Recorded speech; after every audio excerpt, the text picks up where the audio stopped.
Buenas noches, queridos hermanos, amigos, bienvenidos sean a este programa especial donde todos los jueves se está aprendiendo acerca del juicio investigador.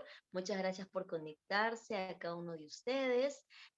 Somos actualmente 17 conectados, así que muy felices de que hay personas que quieran aprender acerca de esto y especialmente el tema del día de hoy que se titula de cómo llegamos hasta 1844. ¿De qué trata esto? Bueno, pronto lo vamos a saber. Así que para comenzar vamos a hacer nuestra primera oración y los invito a poder inclinar sus cabezas para orar. Padre nuestro que estás en las alturas de los cielos, te agradecemos porque has permitido que este día jueves mis amigos, mis hermanos se puedan conectar, que quieren aprender un poco más de ti acerca del juicio investigador. Te pido que puedas bendecir también las palabras de este ar que va a exponernos eh, diversos estudios, diversas profecías, que nuestros hermanos también puedan aprender y que los demás también sientan la necesidad de conectarse. Sea acompañándonos en esta noche, en nombre de Jesús. Amén.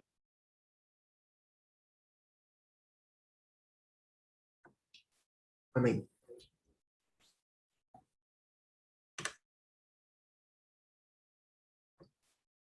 Bueno, muy buenas noches.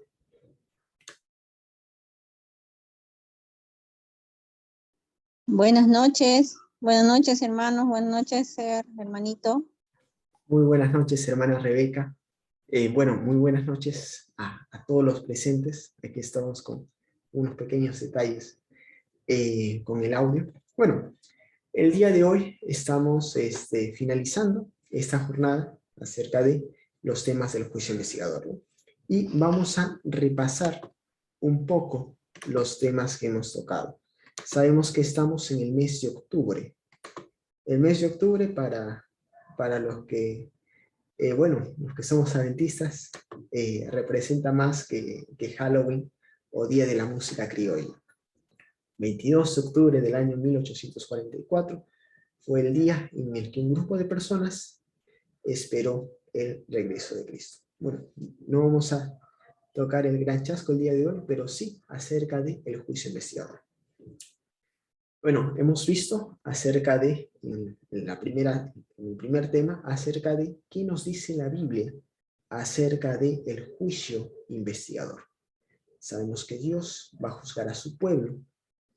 Sabemos que este juicio se va a dar antes del regreso de Jesús. Recordamos, ¿no?, el mensaje de los tres ángeles, porque la hora de su juicio ha llegado. Y es el momento cuando todavía se predica el Evangelio eterno. De ahí nos hemos dado cuenta que este juicio de Dios se encuentra en Daniel capítulo 7, en un periodo histórico que justo es después del cuerno pequeño y antes del regreso de Jesús. ¿Y qué hay en este juicio? Daniel capítulo 7, versículo 9 nos dice que está el anciano de días. Versículo 10 dice, el juez se sentó y los libros fueron abiertos, y a este anciano de días millares y millares le servían.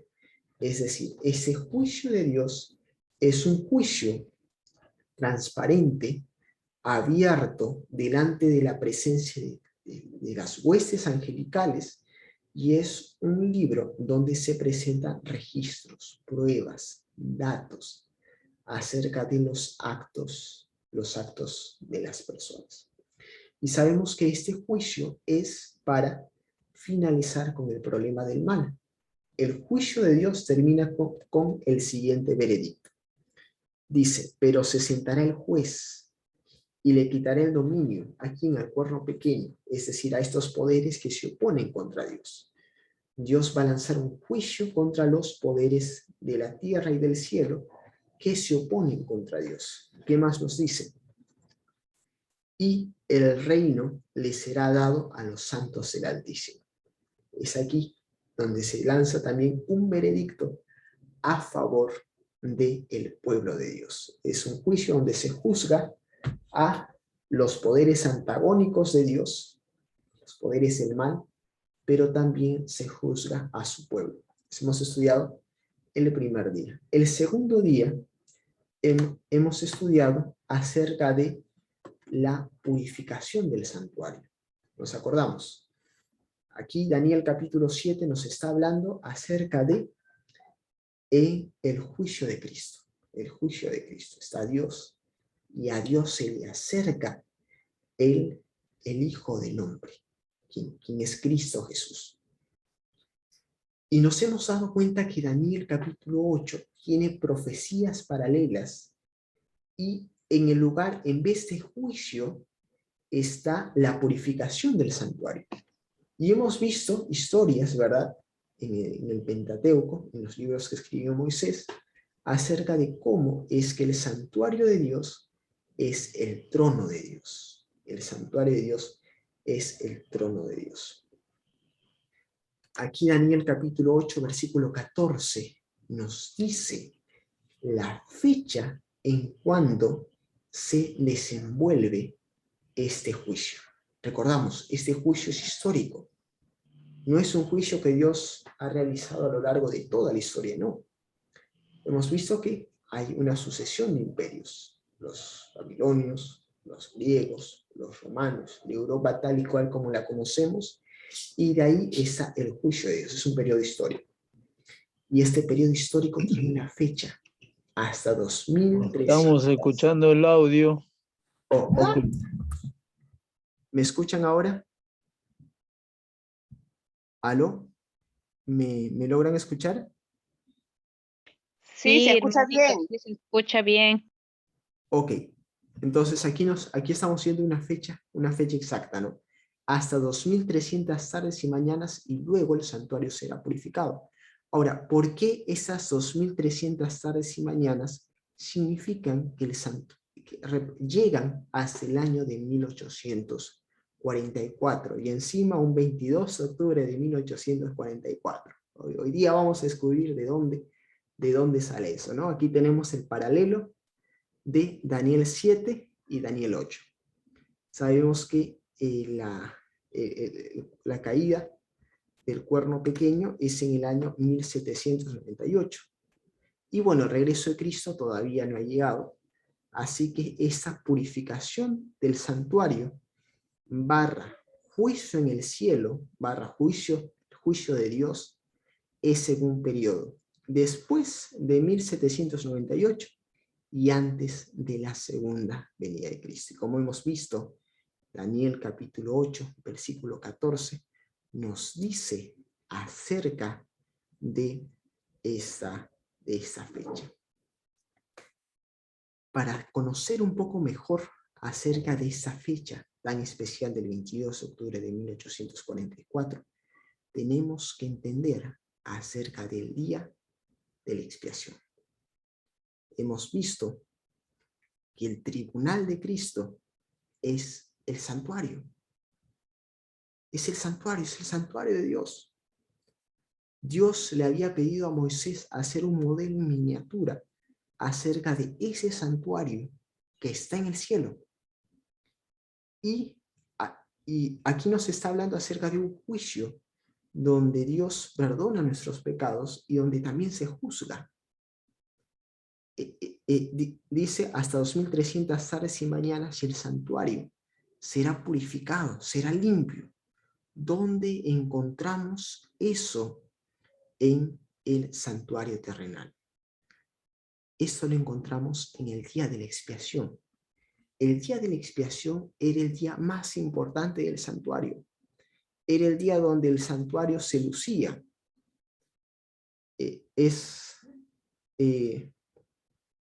No sé acá cómo podemos encontrar un paralelo exacto, pero el día más especial del santuario era el día de la expiación. ¿Y qué se hacía este día de la expiación? Este día de la expiación era un día que los judíos lo tomaban como día de juicio. Era el día en que Dios limpiaba su santuario. ¿Por qué lo limpiaba? Porque dice que todos los días, los pecadores llevaban su pecado a través del sacrificio hacia el santuario. Es decir, yo cometí un error, yo cometí un pecado, ya conocemos, ¿no? Yo voy con mi cordero, le doy al sacerdote, el sacerdote sacrifica ese cordero, pero el pecado no desaparece. Eso lo hemos visto en el primer tema. El pecado no desaparece. El pecado se lo dejamos a Dios. Lo dejamos a su santuario. Dios se encarga de nuestro pecado. No se escucha el audio. Dios lleva nuestro pecado. Entonces, y aquí, entonces Dios lleva nuestro pecado. Ahora, ¿cuándo es que este santuario se purifica? ¿Cuándo es cuando es el juicio en el santuario terrenal? Nos dice la Biblia en Levítico capítulo 16 que esto es en el día de la expiación. El día de la expiación se sacrificaba un cordero para Jehová, un macho cabrío para Jehová, y también se sacrificaba un macho cabrío para Azazel. Recordamos que el juicio de Dios, el juicio de Daniel, tiene dos veredictos. Uno a favor de sus hijos y otro en contra de los poderes malignos que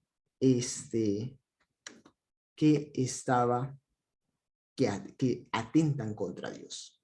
Entonces el macho cabrío para Azazel representa a esos poderes antagónicos de Dios que finalmente son juzgados. El macho cabrío para Azazel era llevado al desierto para que muera, mientras que el macho cabrío para Jehová era sacrificado, y por la sangre de ese cordero, los pecados que habían sido guardados en el santuario a lo largo de todo el año eran finalmente limpiados. La Biblia nos dice en Isaías capítulo 6, versículos del 1 al 3, que ese santuario, el lugar santísimo, en realidad representa el trono de Dios. Recordamos, ¿no? En el juicio de Dios en Daniel, este trono es el tribunal del anciano de días, es el tribunal del anciano de días. Isaías capítulo 6 nos dice que todos los símbolos, todo lo que estaba ahí en el lugar santísimo era el espacio que se usaba para desarrollar el día de la expiación. Todo lo que estaba en el santuario a manera de imagen, en realidad sí existía. ¿Qué había en el lugar santísimo? El lugar santísimo era el espacio que se usaba exclusivamente en el día de la expiación. En el santuario estaban dos querubines que protegían la presencia de Dios, y esa presencia de Dios descansaba sobre la ley de Dios. Isaías ve en visión que esos querubines hechos de oro eran reales. Eran reales, aquí los llama serafines, porque su función también es la de adorar. Querubín, la función es de proteger, pero esos querubines también son serafines porque estos ángeles alaban a Dios. Entonces, Isaías ve que este santuario, en realidad, todos los símbolos son reales. Los ángeles que estaban protegiendo el arca del pacto eran reales. El arca del pacto era un símbolo del trono de Dios, y ve a Dios sentado en su templo. Ve a Dios sentado en su templo, y ven que estos querubines, que eran representados por figuras, en realidad eran querubines reales. Es decir, lo que estaba en el santuario era una maqueta del verdadero trono, el verdadero trono de Dios. ¿Qué más tenemos? Bueno, Santiago capítulo 2, versículo 12, nos dice que vamos a ser juzgados por los 10 mandamientos. En la base del arca del pacto, que simbolizaba el trono de Dios, estaban los 10 mandamientos. Entonces, ¿qué tenemos? Tenemos que el santuario que construyó Moisés en realidad era un símbolo del trono de Dios en el cielo. Era un símbolo del trono de Dios en el cielo. Y en este trono de Dios, también se realizará un juicio. Se va a realizar un juicio. ¿Dónde vemos esto? Bueno, Daniel 8 y Daniel 7 nos dicen respectivamente acerca del juicio de Dios y acerca de la purificación del santuario de Dios, que no es otra cosa sino el día de la expiación. Aquí vemos en esos dos textos que una figura central es la del sumo sacerdote. Es la del sumo sacerdote. El santuario que levantó Moisés requería de un sumo sacerdote, alguien que se presente delante de Dios.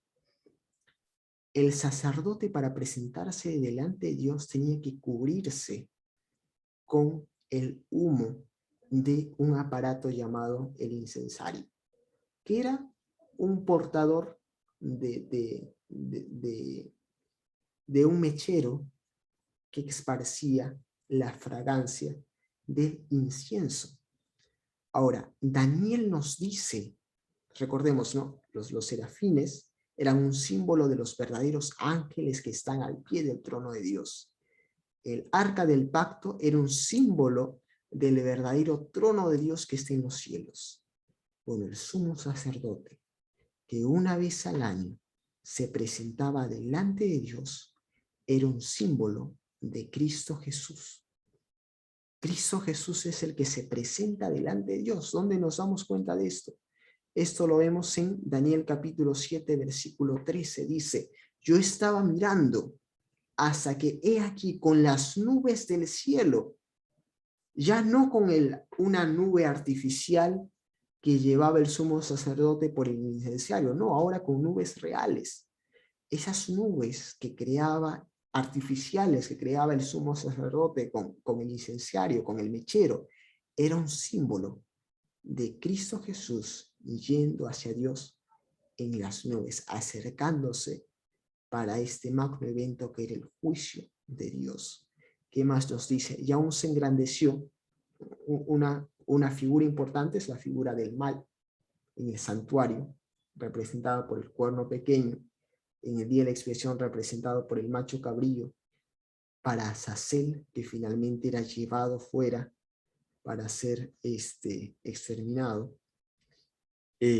Nos dice que estos poderes malignos se enfrentan contra el príncipe de los ejércitos, y que el príncipe de los ejércitos tiene un santuario, es decir, que el príncipe de los ejércitos es un sacerdote. El príncipe de los ejércitos es un sacerdote. ¡Qué maravillosa escena! ¡Qué maravillosa escena! Los judíos estaban representando en maquetas lo que es el trono de Dios, a Dios el Padre, representado también con dos querubines que representan toda la hueste angelical, y también con un sumo sacerdote que representa a aquel sumo sacerdote, quien es Cristo Jesús, quien intercede por su pueblo delante del Padre. ¿Qué más? Bueno, repasamos. Sabemos que el juicio de Dios ocurre después de la cruz, pero antes de la segunda venida. Bueno, este juicio de Dios tiene que ocurrir después de 1798, porque está en una sucesión histórica y es después de la caída del cuerno pequeño. Y también nos sabemos que el juicio de Dios es paralelo con la purificación del santuario. Es paralelo con la purificación del santuario. Es el mismo evento. El tribunal de Cristo es el santuario, es el lugar santísimo. El príncipe de los ejércitos es el Hijo del Hombre. El sumo sacerdote es Jesús. Se trata de lo mismo. La purificación del santuario y el juicio de Dios es el mismo evento. Ahora vamos acerca de la fecha. Hasta 2300 tardes y mañanas. Hasta 2300 tardes y mañanas. Dice, y él dijo, hasta 2300 tardes y mañanas, luego el santuario será purificado, luego vendrá el día del juicio. Y oyó una voz entre las riberas del Ulai y gritó, Gabriel, enséñale a este la visión. Y dice, La visión de las tardes y mañanas que ha referido es verdadera. Tú guarda la visión porque es para muchos días. Y yo, Daniel, quedé quebrantado y estuve enfermo algunos días. Y cuando convalecí ante los negocios del rey, pero estaba espantado a causa de la visión y no le entendía. Dios le mostró a Daniel una imagen del juicio de Dios, una imagen gloriosa. Y le dijo a Daniel, Daniel, este evento se va a desarrollar después de 2300 tardes y mañanas. Y Daniel, pero 2300 tardes y mañanas, ¿desde cuándo? ¿Hasta cuándo? ¿Cuál es el hito? ¿Cuál es el punto de partida? Daniel no entendió. Yo tampoco hubiera entendido. Hasta 2300 tardes y mañanas, pero ¿desde cuándo? ¿Desde hoy? ¿Desde mañana? Dios le dejó con la duda a Daniel acerca de esta fecha. Hasta 2300 tardes y mañanas. Este juicio de Dios que yo estoy viendo, ¿cuándo se va a desarrollar? Hasta 2300 tardes y mañanas. ¿Desde cuándo? Aquí pasarían años. Desde Daniel capítulo 8 hasta Daniel capítulo 9 pasarían años. Y Daniel se quedaría con la duda. Dios, ¿cuándo comenzarán estas 2300 tardes y mañanas? ¿Cuándo? Dice, aún estaba hablando llorando y confesando mi pecado y el pecado de mi pueblo. Y derramaba mi fuego delante de Jehová mi Dios por el monte santo de mi Dios. Aún estaba en oración cuando Gabriel, nuevamente Gabriel, recordamos, ¿no? Gabriel es este personaje que le enseñó la primera visión. Cuando vino Gabriel, quien había visto en la visión al principio, volando con presteza, con velocidad, vino a mí como la hora del sacrificio de la tarde, otra vez hablando del santuario. Y me hizo entender y habló conmigo diciendo, Daniel, ahora he salido para darte sabiduría y entendimiento. Daniel, ahora te voy a dar la respuesta. Esa duda que has tenido por tanto tiempo es la duda que yo he venido a disiparte. Es la hora que yo he venido a disiparte. Esa duda ya no va a ser más. Sabemos que Daniel 9 es una respuesta a Daniel 8. ¿Y qué es lo que le dice Gabriel a Daniel? Daniel, 70 semanas están determinadas sobre tu pueblo. Y nos podemos preguntar, ¿pero qué tienen que ver las 70 semanas con las 2300 tardes y mañanas? ¿Qué tienen que ver? Bueno, para Daniel, que no hablaba español, tenía mucho que ver. Determinadas en hebreo es katá, es katá. Katá es cortar, determinadas, separadas, cortadas. Así que lo que el Gabriel le va a explicar acerca de las 70 semanas es una fracción, es un intervalo de un periodo de tiempo mayor. Es un intervalo de un periodo de tiempo mayor. Daniel, de las 2300 tardes y mañanas que te dije, 70 semanas están cortadas para tu pueblo. Las primeras 70 semanas están cortadas sobre tu pueblo. Katá. Como cuando partimos una torta. Como cuando vemos una línea de tiempo y tomamos una fracción. Entonces, aquí sí nos dice sobre cuándo comenzarán estas 70 semanas. Dice, 70 semanas están determinadas sobre tu pueblo. La clase pasada hemos explicado acerca de que los días proféticos representan años. Así como un ángel de oro representaba un ángel real, así como un sacerdote humano representaba un sacerdote divino, Así como el arca del pacto representaba el trono de Dios, en el lenguaje profético, un día representa un año. Dice, 70 semanas están determinadas sobre tu pueblo. Entonces, bueno, tenemos 2300 tardes y mañanas, y las primeras 70 semanas van a hablar acerca del pueblo de Daniel. Van a hablar acerca de el pueblo de Judá. ¿Qué más tenemos? Dice, sabe pues y entiende que desde la salida de la orden,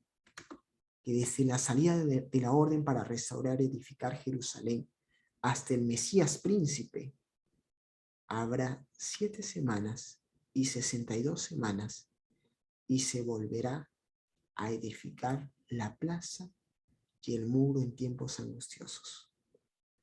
Nos acordamos que una de las figuras centrales del juicio de Dios es Cristo, es Jesús.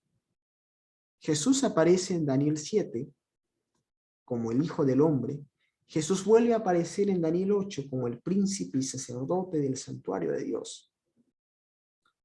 Y para las 70 semanas, lo que Gabriel le va a anunciar a Daniel es cuándo va a venir el Mesías. ¿Cuándo va a venir el Mesías? Daniel, después de 7 semanas y 62 semanas va a venir el Mesías. Va a venir el Mesías. ¡Qué alegría! Daniel estaba sabiendo la fecha exacta de cuándo iba a venir Cristo Jesús. Daniel, el que estaba viviendo en Babilonia, el que estaba viviendo bajo el reinado de Belsasar. Daniel estaba recibiendo la fecha exacta de cuándo iba a venir nuestro Señor Cristo Jesús, aquel verdadero sacerdote.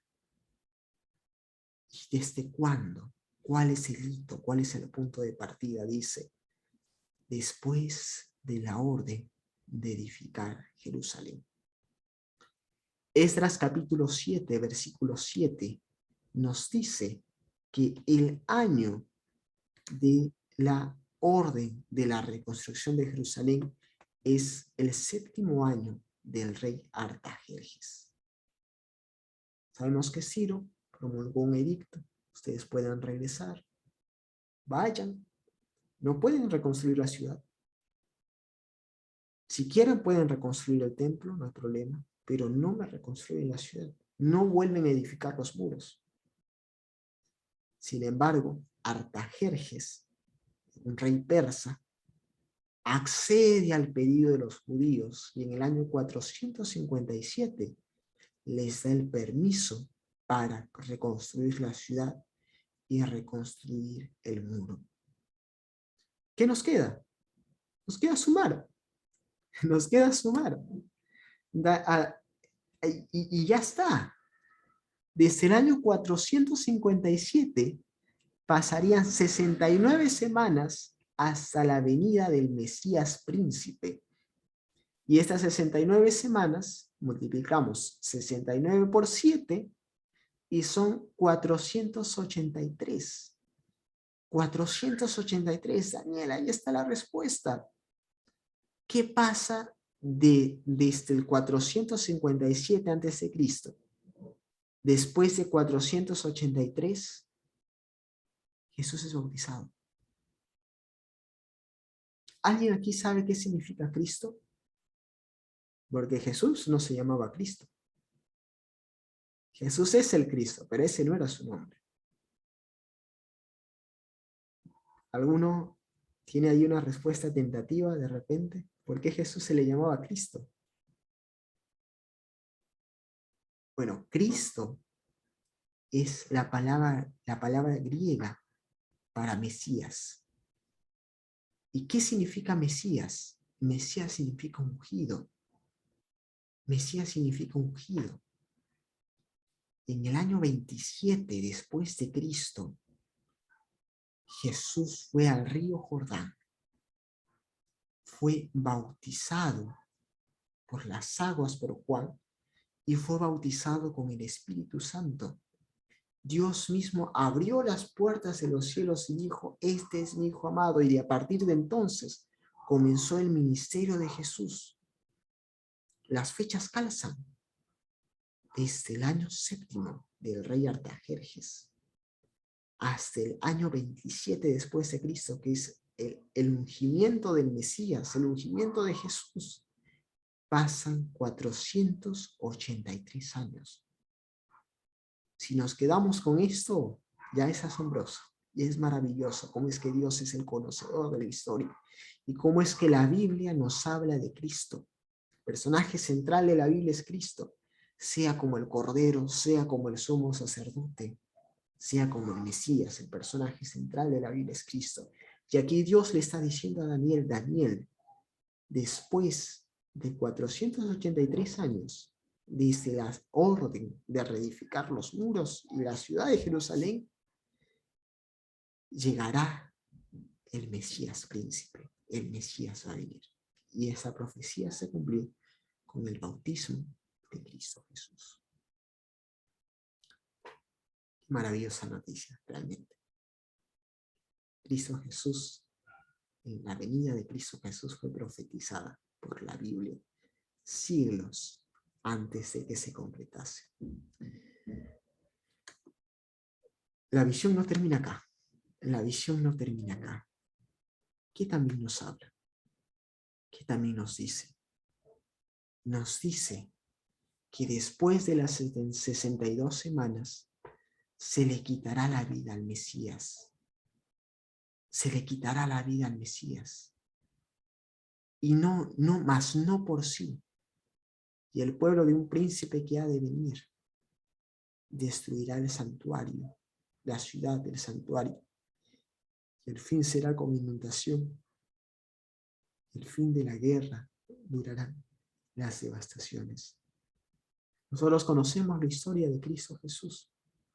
Sabemos que después de 3 años y medio de ministerio, Cristo Jesús fue crucificado en el Gólgota, en el monte Calvario, y que con el rechazo del pueblo judío se abrieron las puertas para que Jerusalén sea destruido. Pero seguimos adelante, seguimos adelante. ¿Qué más nos dice? Finalmente nos dice que esta última semana se dividirá en 2. Media semana y media semana. Y que a la mitad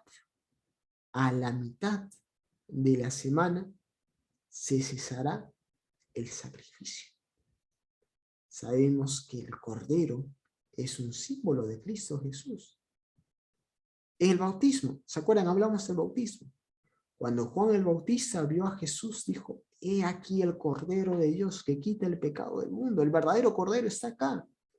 No necesitamos otro Cordero, el verdadero Cordero está acá. Cuando Juan ve al que es digno, en el Apocalipsis dice, vi a alguien como Cordero. Los corderos eran un símbolo de Cristo Jesús.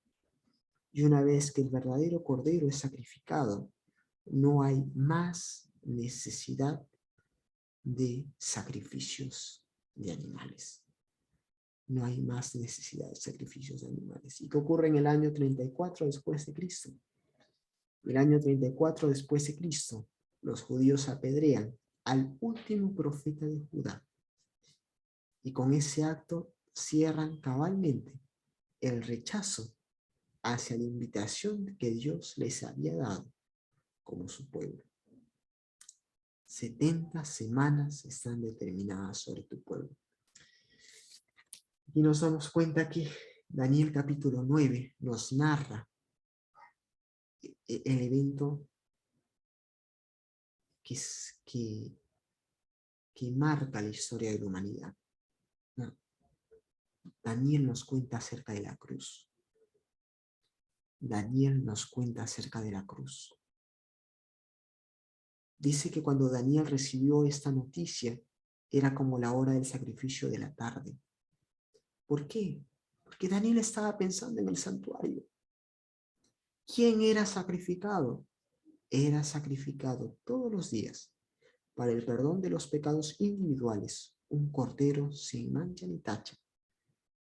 Y en el día de la expiación era sacrificado un macho cabrío para Jehová. Un macho cabrío que limpiaría, como hemos leído, iba a limpiar al pueblo e iba a limpiar el santuario. Iba a limpiar el santuario. Esto tiene que ver con el santuario celestial. Esto tiene que ver con el día del juicio. ¿Qué más? ¿Qué más tenemos? Bueno, vimos que las 2300 tardes y mañanas fue la única parte que Gabriel no le pudo explicar a Daniel. Daniel se quedó con la duda, pero no, Gabriel, no entiendo, no te preocupes, ya te voy a explicar más adelante. Y Daniel 9 es la respuesta a esta duda que tenía Daniel. Es la respuesta a esta duda. ¿Qué le dice Daniel? Daniel, si tú quieres entender acerca de esas 2300 tardes y mañanas, tenemos que saber que las primeras 70 semanas están cortadas sobre tu pueblo. Están separadas para tu pueblo. En esta semana va a venir el príncipe, el Mesías príncipe. Ese mismo príncipe, el príncipe de los príncipes que tú viste que es el sumo sacerdote del santuario, es el mismo cordero que va a ser sacrificado. Es el cordero y es el sacerdote. Es el sacrificio y es el mediador. ¿Qué nos queda? Nos queda sumar. Nos queda sumar. Podemos ir a una calculadora. Las 2300 tardes y mañanas se cuentan desde el año 457, que es el edicto de la Orden de Artajerjes para la reconstrucción de Jerusalén. Esta profecía es confirmada con los hechos de Cristo. Estas 70 semanas terminan en el año 34. Y es estas 70 semanas las que son el ancla y la evidencia de que esa profecía se cumple. Y así como las 70 semanas se cumplieron, también se tenía que cumplir la fecha de 1844. De aquí en adelante solo es un ejercicio matemático. Es un ejercicio matemático. Contamos desde el año 457, menos porque los antes de Cristo se resta, no se suma, menos 490 y sale menos 35, descontamos el año 0, porque no existe el año 0, sale el año 34, y al año 34 le sumamos 1810 años. Este es un ejercicio matemático. ¿Cómo llegamos al 22 de octubre? Las fechas que dio Dios como profecías para su pueblo se cumplieron en la fecha. Cristo Jesús murió en la Pascua. El Pentecostés, que era un símbolo del verdadero Pentecostés, es decir, el derramamiento del Espíritu Santo sobre los mensajeros de Cristo Jesús, se cumplieron en la fecha. Y es así como en 1844, el día del juicio, el día de la expiación judía, caía un 22 de octubre. Es así como llegamos a la fecha del 22 de octubre de 1844, que es esa fecha que marca el juicio de Dios en el cielo. ¿Y qué representa para nosotros qué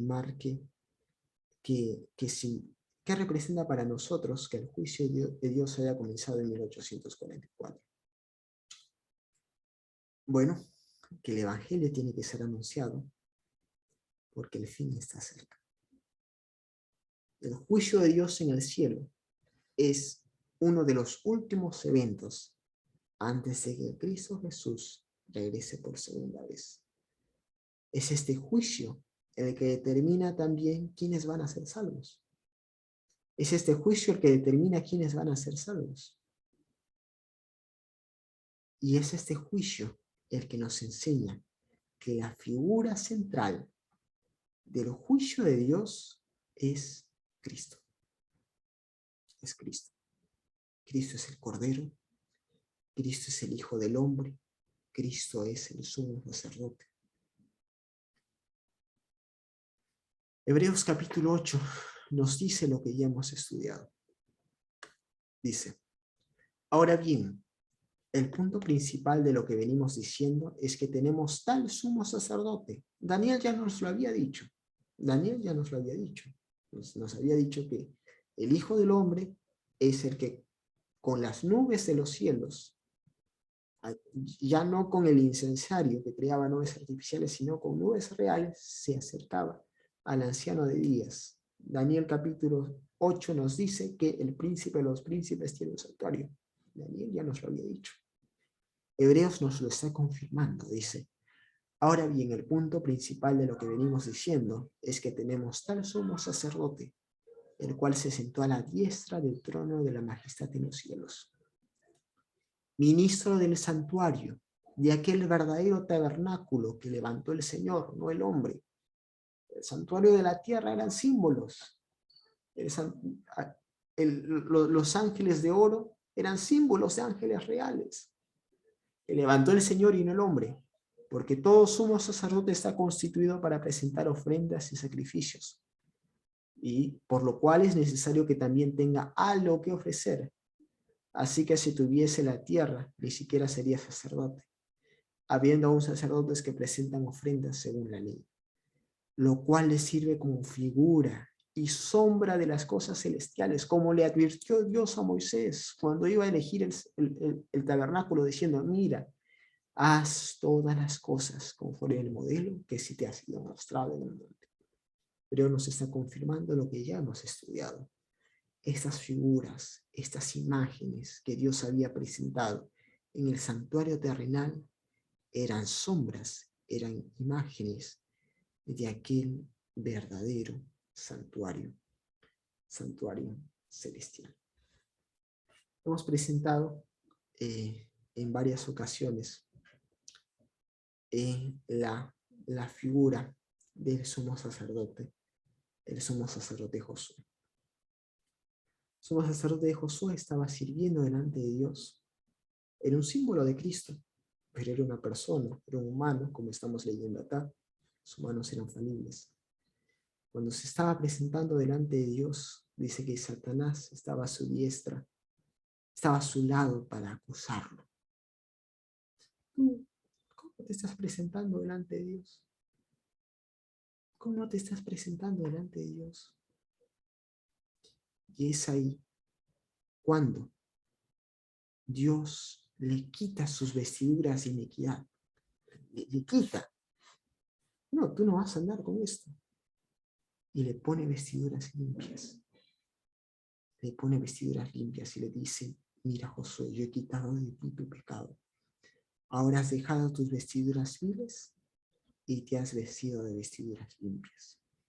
Apocalipsis capítulo 7, versículo 14, acerca de los salvos, nos dice, estos son los que vienen de la gran tribulación y han lavado sus vestiduras y las han emblanquecido en la sangre del Cordero. La figura central, y cada vez que nosotros estudiamos acerca del santuario, es que el protagonista es Cristo Jesús. Cristo Jesús es el que un día se presentó como Cordero para morir en nuestro lugar. Cristo Jesús es aquel a quien nosotros podemos recurrir cada vez que pecamos, cada vez que erramos. Porque Cristo Jesús es el que se presenta delante de Dios como sumo sacerdote y mediador en lugar nuestro. Nosotros el día de hoy queremos aceptar esa intercesión de Cristo Jesús en nuestra vida. Te invito a hacer una oración. Inclinamos nuestros rostros. Vamos a orar.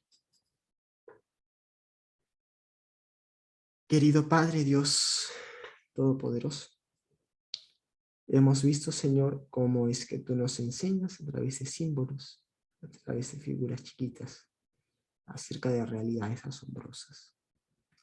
Querido Padre, el santuario al que nos lleva ese Cristo, el santuario nos muestra que tú tienes un plan para la humanidad. Nos dices que tú vas a perdonar nuestro pecado y que vas a eliminar al mal. El macho cabrío que era dedicado para Sacel era finalmente llevado al desierto para desaparecer y que nunca más haya pecado, querido Padre. Sabemos que tú tienes un plan para el mundo. Sabemos que tú quieres que el mal desaparezca, que nunca más se levante. Que para eso es necesario un juicio transparente en el cielo. Querido Padre, también nos enseñas que Cristo Jesús es el único que puede presentarse realmente como sumo sacerdote delante de ti. Que Cristo Jesús con su sangre, con el sacrificio que ha hecho por nosotros, es el único que puede presentarse delante de ti para interceder por nosotros.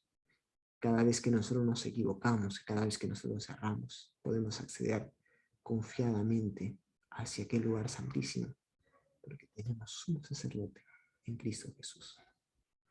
La sangre del Cordero sea la que limpie nuestras vidas y que nos conduzca hasta tu segunda venida. Gracias por todo esto, Señor. Bendice a cada uno de mis hermanos. En el nombre de Jesús. Amén.